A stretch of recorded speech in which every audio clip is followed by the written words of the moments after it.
won the first frame this afternoon and had a chance to win the second, but after losing that, it all went against him. His highest break for the rest of the afternoon was only 29. That tells its own story. Because the crowd was so emotional then when the players were coming into the arena, and they'd have felt that elation that they felt early doors. Occasion you can play in snooker, so I'm sure will fill him with motivation to come back stronger. Just a little yeah, good shot. Well, 2001 one album in the UK was Destiny's Child, Survivor, which seems very apt, doesn't it? Still going strong at the top of the sport. But he's missed that black, so that's the first chance he's had. Yeah, he's very close to it, slightly bridging over, and he had to play it at speed for the red to the middle. Rally a little. They paid their money. He's lost the white in the, right in the middle of the pack. Yeah, as I say, the audience, you know, they didn't even know, even a few days ago, that they could come tonight. They'll be...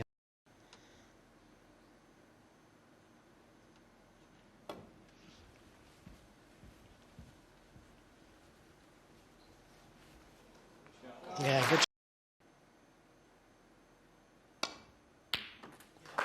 Right in the middle of the pocket.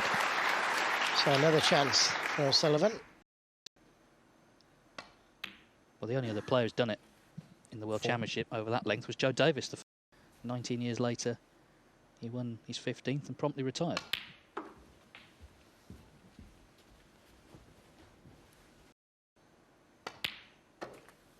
Seven.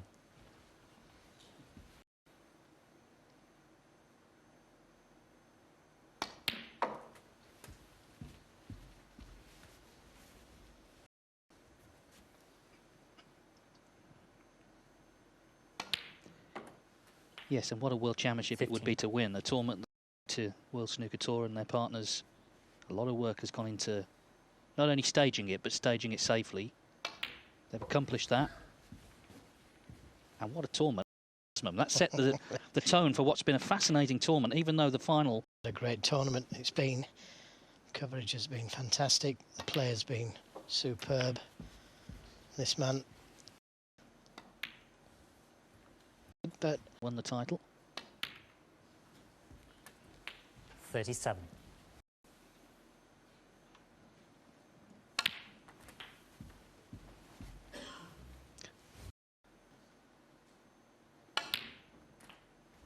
$71.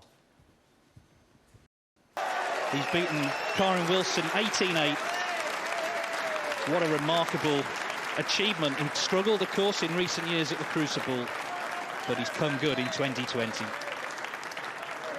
Presentation will be a little bit different than usual. Ladies and gentlemen, here's Rob Walker, though, to take charge. It has been, without doubt, the most poignant build-up to any World Championship we've had here in the 44 years at the Crucible. And before we interview these two Herculean men, on behalf of everybody connected with this fantastic event, we wanted to extend our gratitude to a number of people. Firstly, to tens of thousands of key workers up and down the country who we'll never meet, and thanks to them, all of us have got back to the job we love, to the sport we love, to the city we love. Equally, to all the familiar faces here at the Crucible, their staff and the World Snooker staff who've put an incredible amount of health and safety in place. You've never seen so many protocols backstage, so much hand sanitizer. Thanks to them, we have felt safe.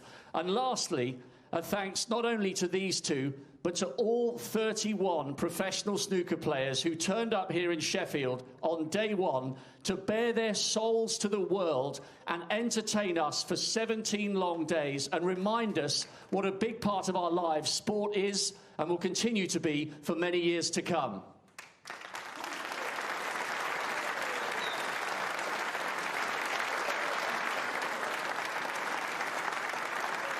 And Kyren, I'd like nothing more than to give you a hug at the moment. I can't, for all the obvious reasons. This has been an absolutely incredible run to your maiden final. Only 30 men have ever played in the Sports Ultimate Match. That's how hard it is to get here. You should be so proud of what you've achieved over these 17 days.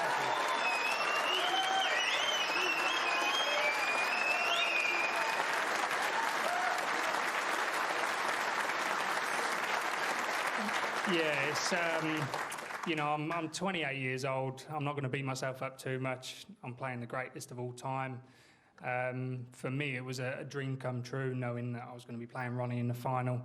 Obviously, you know, you can't respect him too much or else he'll walk all over you, which is what's happened to me today. So, yeah, for me, look, it's brilliant. I've got the two most important people to me sat right here. They'll learn from this. It'll make them stronger as well. Listen, you said you rolled over today, but you could have rolled over at 8-2 last night, and you got yourself right back in the hunt late on. You showed some real character last night. Yeah, I'm a fighter. I'll always be a fighter. I really struggled in the first session. I think we probably both had a little bit of a hangover from the semi-finals. And then I just thought, you know, I'd just relax, let the shackles off, go for it. And I was just annoyed that World Snooker wouldn't let me carry on and play the whole match last night, to be honest with you. Well, you mentioned that semi-final. I've got to tell, I'm not sure whether your brother Taylor told you this, but he came into the press room and spoke to us and said at the beginning of that frame, he didn't know whether he was going to wet himself or be sick. And he walked 6 miles round the circumference of Sheffield. There were millions of people glued to their televisions. You somehow scraped yourself off the floor. That semi-final victory to book this maiden final was breathtaking, and it will never, ever be forgotten. We're not quite sure how you came through that. I'm not sure myself. Yeah, obviously, you know, it could well have been Anthony stood here right now. I got... Anthony, yeah. Yeah, I was a bit lucky in the decider, but yeah, it was a phenomenal match, one that I'll remember for the rest of my life. And yeah, hopefully, obviously, me and Anthony have a few more battles here over the years. But look, at the end of the day, the night belongs to Ronnie. He was amazing throughout the final, shown his class when he probably wasn't quite at his best, and still stuck it out. So he was awesome this morning, especially as well. I was very impressed. Well, that shows incredible class that you are, once again, turning the spotlight on Ronnie. One other thing I'd like to ask you, people sometimes say there are no characters in snooker anymore. It's absolute rubbish. Yours has been an incredible journey. It's only a few years ago you were off the tour, playing a little bit for fun, working in a bar. You've had these two fantastic young men added to your life. It's lit a fire underneath you, and here you are up at world number 6. This has been a great journey, and it continues to be so. Thank you very much. Yeah, it's lockdowns lit a fire on my head as well. The hair dye. Yeah, look, at the end of the day, I've got phenomenal family, friends, coach, sponsors, everything behind me. I'm a very lucky young man at 28 to have what I have and be playing the sport that I love, and it's given me an amazing life. And to perform in front of you guys has been an honour, and I'm glad that obviously the crowd were allowed in for the final. It's been amazing to perform in front of you guys. Kyren, spoken like a true champion. You have won 3 ranking titles, and hopefully there will be a Triple Crown triumph coming soon. I can't hand you the silver medal, but would you please step forward to collect your runner-up medal and your cheque, yeah, that one, and your cheque for £200,000. Kyren Wilson, ladies and gents. Can we hug?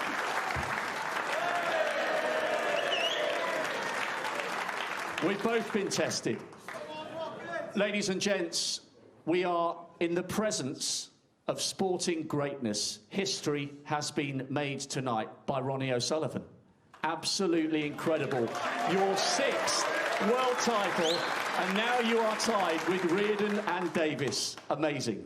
Yeah, yeah. I mean, I never really think about titles, because when I was a kid, I never dreamed I'd be here. I just was playing for the fun of the game, and I still try and play for the fun of it. But to be here and, you know, I've had all them victories, and you know, it's yeah, it's a dream, but it's kind of becoming a bit of a reality as well. So it's nice to be living your dream in that sort of way, you know.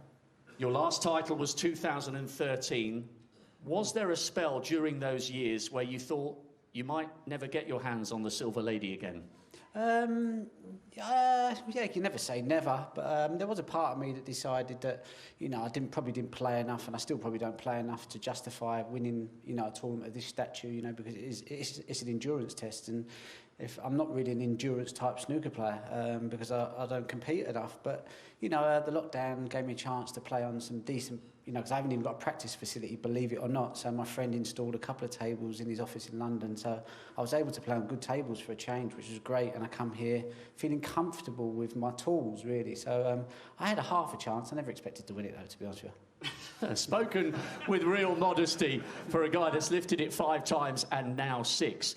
Ronnie, there have been so many great achievements down the years. Your first Triple Crown triumph at the age of 17 in 1993, winning this one after a year off, 1,000 centuries, your 19th Triple Crown title when you won the UK in 2018. Where does this sit in the all-time performances of your career? It's got to be right there near the top, surely. Listen, any world title you win's got to be up there. You know, it's great to be able to win over the 17 days here. You know, you come here, you got to play a lot of solid shots and be solid in all departments. And you know, even though I might not have felt I'd done that, I must have done, because these guys are too good on tour to give it to you. You know, and I just want to say, you know, as well for Kyren, you know, he's a top player. You know, he's improving all the time, and all that. You know, he fell off the tour. He was always going to get back on the tour. When you've got that desire and that hunger and that belief in your ability, yeah, you might have to work in a bar for a bit. You might have to do bits and pieces, but deep down that fire is burning bright enough, so you actually get there in the end.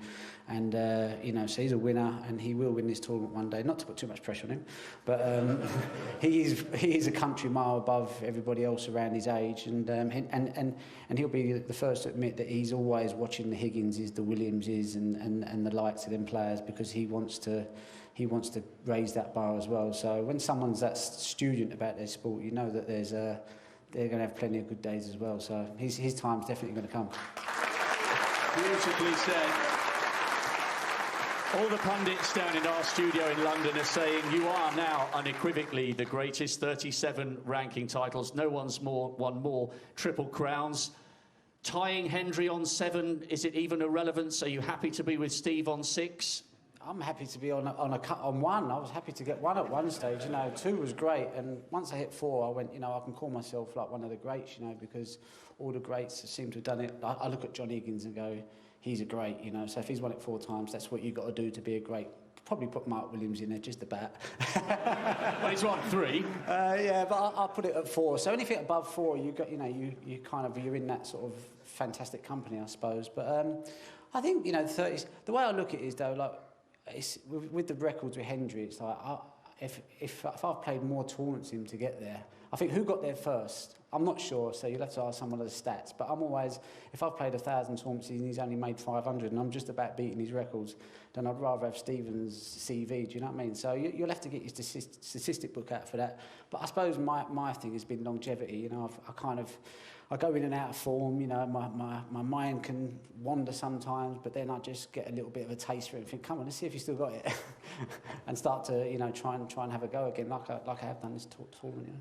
And just finally, a word for your fans. They have followed you for decades. This is a very difficult time for so many people. Yeah. Once again, they have turned out in great numbers. This has been a journey not just for you, but for everybody who supported you. And it must give you great pride that you've given people something to focus on other than the virus over the last 17 days. Yeah, well, listen, I want to thank my sponsors as well, Affinity. They've been fantastic, you know. Without their support, without 19.com support, you know, I wouldn't be able to put the hours in and sacrifice some of the things I have to sacrifice, because like Kyren says, we all need support. You know, we play snooker, but it's nice to have people around you that are able to support you through that, so you can make it such a comfortable ride. And hopefully Affinity are going to try and create a wonderful app where they can sort me out the perfect cue action, because they're good at doing that stuff. So I've given them a task. I said, come on, create it so as I can, like, you know, get the perfect cue action, because, you know, as snooker players, that's all we want to do. That's all. Listen, when you put in 5 or 6 hours in a day, it's not because you like the sound of the balls hitting the back of the pocket. It's like, can I be hitting it straight enough so as when I come and play under pressure, it stands up? And that's why we put all the hours in, not because, you know, we'd rather be sitting there watching Match of the Day, to be honest, or watching you off, hanging off of some boat, interviewing someone while he's doing the rowing.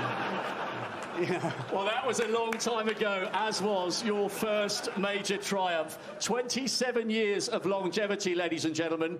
There is only one Ronnie O'Sullivan.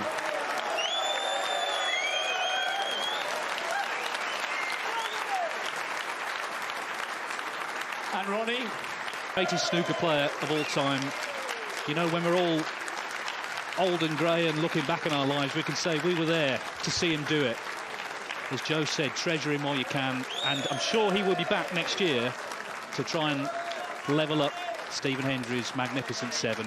But the night belongs to Ronnie O'Sullivan. Congratulations to him.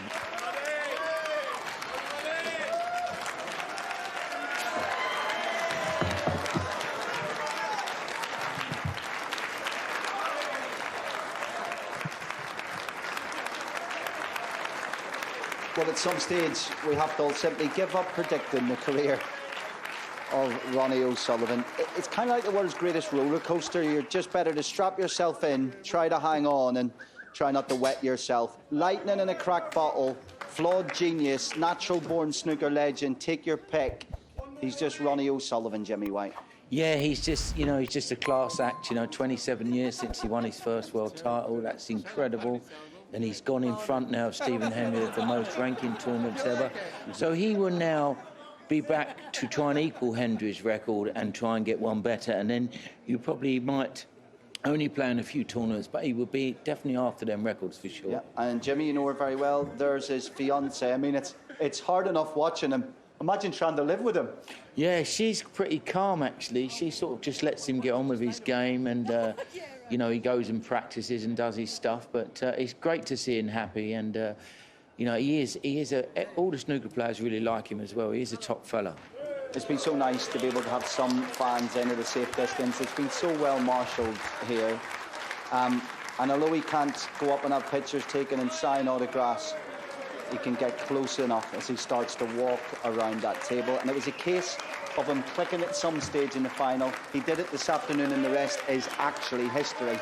Yeah, as soon as he found his game, as soon as he got his scoring boots on, got control of that cue ball, there was only one winner for me, and that's what Ronnie does to a lot of players. Mark Selby will be kicking himself a little bit because he had him in all sorts of trouble. Mark Williams had him in all sorts of trouble, 6-2 up. He managed to survive them matches, and as you say, the rest is history. I've talked about this so many times. I leave the snooker to Jimmy and Folsey and Joe and our brilliant team that we have who played the game. But when it comes to the 6 inches between the head, that's kind of where the journalists have to step in a little bit. Last year, it was so obvious Judd Trump's head was in the right place. No guarantees you're ever going to win this, but he was absolutely where he needed to be. We talked to Ronnie before he played a single shot, Jimmy, and we looked at each other and we said, mind in the perfect place.